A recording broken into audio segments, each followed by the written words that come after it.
All right, rock and roll.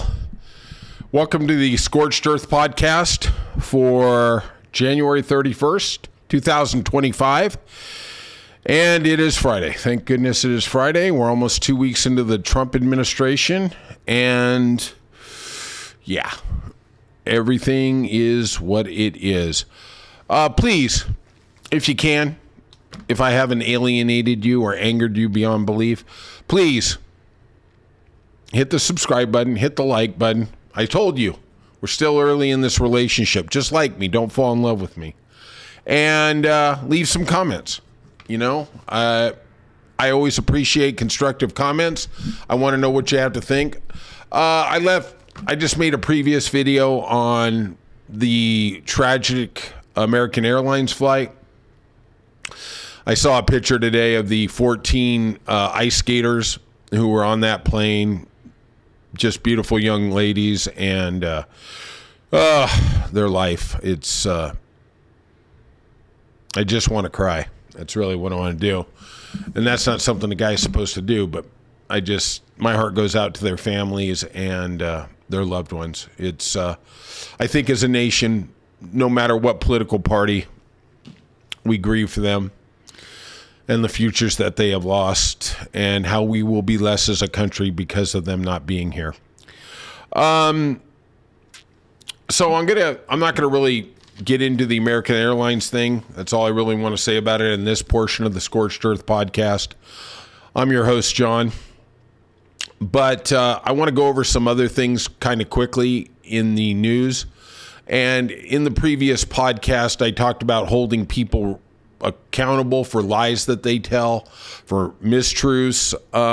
One of the big ones I did some research on today was in the LA fire. And it does seem like the fires have tamped down. We've gotten some rain over the last couple days. There is threats of mudslides. It's worse on worse, but at least the fires have seemed to be under control now. And one of the things that Donald Trump pushed, and still is pushing, especially when he came out and saw Governor Newsom, was that the reservoirs were empty.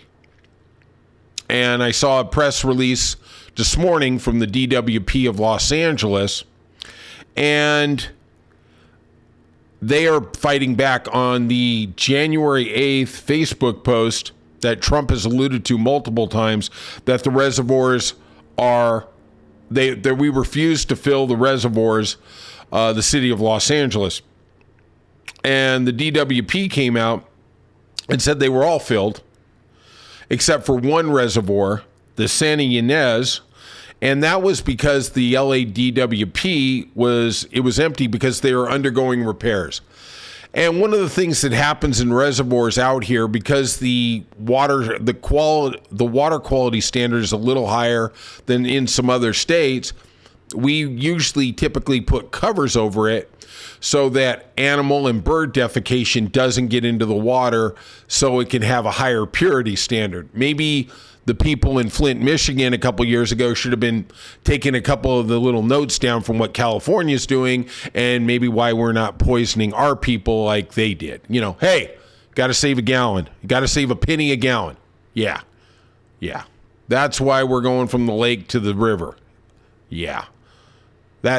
All right, let's move on. The 17 million gallon Santa Ynez Reservoir, this is coming out of the LA Times, was drained in February 2024, a year ago, because its cover had ripped and bird droppings would contaminate the water, and that they had to drain the water to comply with clean drinking water standards in California. It makes sense. And can you imagine just the footage that it takes for a 17 million gallon reservoir? I mean, the kind of cover you're going to have.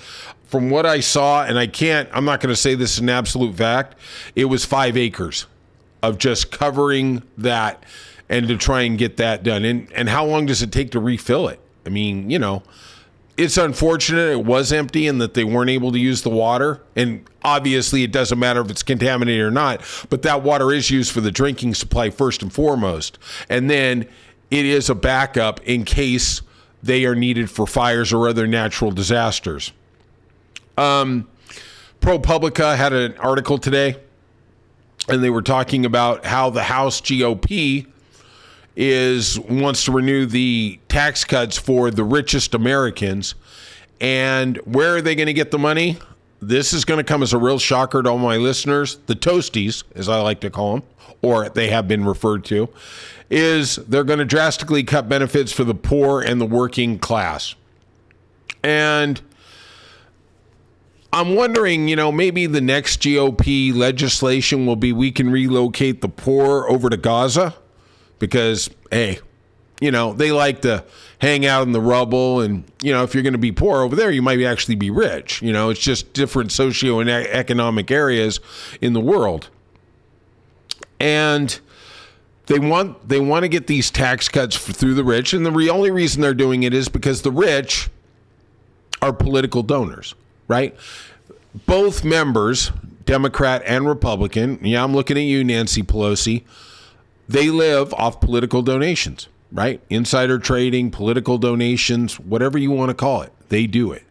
And they're only going to get reelected when they have the bigger war chest. I mean, we saw some of these Senate races this year go into $150 million, and we don't even know if that's accurate because of the dark money. A Citizens United Supreme Court ruling in 2012 told us that anybody could put in any amount of money without any limitations, which I think is a real black eye on democracy. But you know what? It doesn't really matter. They find ways around it. Whether the Supreme Court rules one way or another, rich people are going to do what rich people do. Also in this bill, the GOP wants to lower the corporate tax rate down to 15%. Now, to give you a little historical fact, Trump took it from 35% down to 21% in his last tax cut. Now, this is just crazy because corporations pay very, very minimal tax because they have so many write-offs and loopholes. For instance, back in the day, in the 2010s, Apple was making anywhere between $35 and $40 billion a year, and they were running it from an office in Reno to an office in Ireland, and they were not having to pay taxes. There was a time in the mid-2010s where 90% of the Fortune 500 weren't paying any corporate tax. And basically what it is they have write-offs, they have expenditures. Okay, but at some point, they are enjoying the fruits of the American political system and the capitalist system. They should have to put something in the pot. They don't, Walmart, that's the reason I can't stand Walmart. I hate Walmart. They take all the Americans' money, they enjoy incredible profits, and then they relocate all the American businesses over to China. And they did that for the entire existence of their company until the last couple of years when they started to realize, hey, if nobody in America has money, we're in trouble. So then they start that cute little, PR campaign of, we're buying American. Well, actually what that was is 90% of it was groceries, was agriculture, because most of the agriculture in the world is made in the United States.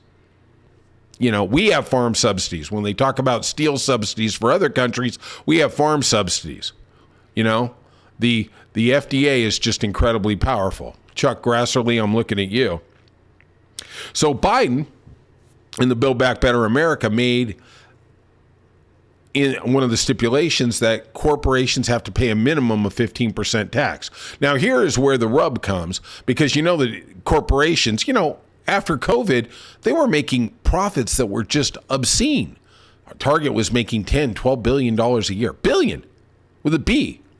And then they also, of course, had to have self-checkout because, God forbid, they hired 2 extra people because, just not going to, we're not going to affect the CEO's, outlandish corporate bonus, right? I just can't, And then you look at the profits that big oil is making. And that's one of the things that big oil is doing. If oil goes up or oil goes down, they're still going to keep their same margin. It used to be when prices inflated that corporations cut back on their profit taking to kind of stabilize the price. Well, COVID changed all that. and that's where the inflation came that Biden had to deal with, is if a widget was $1 and their profit on that was 25%, okay, they're selling it for $1.25. Well, if the widget went up to $1.25, they weren't cutting back on the 25%. Now it's going to be $1.53, $1.54. Sorry, that's just how it's going to be. And you see it in every avenue of the business venture. They are not taking a cut. Look at eggs. We're going to have our update on Monday on grocery stores, but eggs went up a good 10% last week. I saw it at my supermarket, And why did that happen? Because the bird flu, the thing that Trump is ignoring, hasn't even talked about. And they've killed in the last 3 months 137 million chickens. Now, that's an incredible deficit. I mean, I don't even know how long it takes to get that back up and running. Does it take a year and a half? I don't know. I don't know how long it takes to replace that many chickens. I mean, think about this. This is going to sound really stupid, but you're used to that. For me, is when a chicken lays an egg, typically, if they get it quick enough and they put it in a certain temperature, it becomes an egg. If they don't, it becomes another chicken. Okay, so now if they want to replace the 136 million chickens, right? Forget the egg production that they had. Now they got 136 million, 140, let's just call it 140 million eggs that are no longer going to go into the process. They are now going to be new chickens. That is an incredible issue right there. And I'm telling you, the price of eggs is not going down anytime soon. It's going to be a problem on a problem. Also, because tax cuts for the rich just isn't enough. The GOP also is talking about cutting Medicaid. Now, Medicaid is basically government health care programs for the elderly who don't have Medicare, or for the young in the poverty level, so that they can get adequate medical care. We are the richest country in the world, and we all don't have health care. I mean, let that sit. We could all have health care for the price of like 7 or 8 B-2 bombers. But, we got to make sure McDonnell Douglas, Lockheed, Boeing, they keep selling those overpriced, obscenely priced planes to the Defense Department. And then when the Defense Department needs more, yum, yum, yum, yum, yum, yum, yum, yum, yum. They never stop. So when Medicaid got an expansion, that was under Obama in 2010 with Medicare, or with the Obama health care plan. They expanded Medicaid to basically bring more people into the net. And most Republican governors resisted because they didn't want to be quote unquote complicit in helping Obamacare. Of course, forget saving the lives of the people in your state. And of course, I'm sure their thought was, well, they're poor people, they're not going to vote for us anyway. If we can get the voter rolls a little cleared of them, it's going to be better. We got better margins in the next election. ProPublica is reporting that Medicaid numbers have went up by 20 million since the year 2016. Now, that's a huge, huge thing. And they've went up 20 million. If they cut Medicaid, which Trump tried to twice during his first go-round, wow. I mean, where does the money come from? I mean, we're going to give it to the rich and we're not going to save American souls? Also on the chopping block in this bill. Now, it hasn't made it to the floor of the House, but everything I'm seeing in Washington, 5 or 6 different publications say that this is definitely in the bill. Parents can get a $2,100 tax credit for child care expenses, and that is definitely on the chopping block. Just keep beating down the middle class. And this is how they destroy the middle class. And let me explain to you what goes on. And this is how the poor and the middle class are different than the rich. Okay? This is how life works. You get your W-2 in January. You head over to your tax guy or girl, and you give it to them, and you sit in the cubicle, and they ask you this and they ask you that. And in California, we're kind of lucky. We have the option of the old tax plan before Trump put in that tax cut, which when Trump put that tax cut in, it actually increased my tax bill by 22% every year. But, hey, I want everybody there to understand, if you make over $25,000, you paid more in taxes last year than Jeff Bezos. Jeff Bezos, Axios reported last year that he paid 0 in income tax. He actually got a child care credit. I mean, this guy's got more innovative accountants than Spielberg, the Johnny Sackline from The Sopranos. It's just, wow. And let me explain what happened. So we go in there and we get our thing, and we think we're going to get back $2,000. And the accountant goes, I'm sorry, you're only going to get back $1,200. And you're like, damn it. Well, okay, that's what it is. And then you go off and you live your life. Rich people, they go into their accountant in December, in January, and they're not getting their taxes filed. They're saying, what do we need to do this year to limit and mitigate our tax liability? That's what rich people do. They're figuring stuff out. And, they cut a couple corners, no big deal. We'll just figure it out later. We get caught, we'll negotiate a settlement. We'll, think about this. If you're rich and you could save $1 million on your taxes, and then all of a sudden 3 years later they come back and they say, well, Fred, you didn't pay your proper amount. You owe us $1 million. Well, we all know how it is. We hear the ads, Optima, all these other tax organizations. We'll negotiate debt. And then they get their lawyer, and then they get their accountant, and they negotiate it down to 25 cents on the dollar. The IRS is ecstatic, orgasmic, because they got some money. So now the guy just saved $750,000. Well, let me ask you this. If you save that kind of money, would you ever pay the right amount of taxes again? No.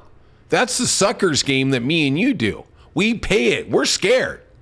I got great friends, and they're middle class, and they're afraid about, oh my gosh, I went over on my mileage for this or that. It's like, it's $20. I'm like, oh, I don't know. That's what the IRS does. It puts fear in you. It's like the ex who's stalking you. You're like, oh, he's looking over your shoulder like, ooh, man, what am I going to do there, right? Finally, on the lighter side of the news, and I saw this little tidbit, and I kind of had to chuckle. So in Las Vegas this week, an ice cream man, his name is Billy Sedemeyer, he has an ice cream truck that says Las Vegas Ice Cream Patrol. And last week on social media, they posted it and said he was a front for ICE, the immigration service, and that he was playing music to entice children and families to come there, and they were going to apprehend him. And Billy released a statement the other day. He said, I'm just an ice cream guy. I'm not working with the government. Yeah, they thought he was undercover ICE. I wonder how Billy voted. Man, the world is changing. The world is changing. I love this country, but man, we got 4 years of this insanity. And you know what, Billy? You go ahead and get yourself one of those snow bombs or a little snow cone there for you. It's going to be a long, long winter. All right. Please hit the subscribe. Please hit the like and leave your comments. All right. I love you all. Peace out.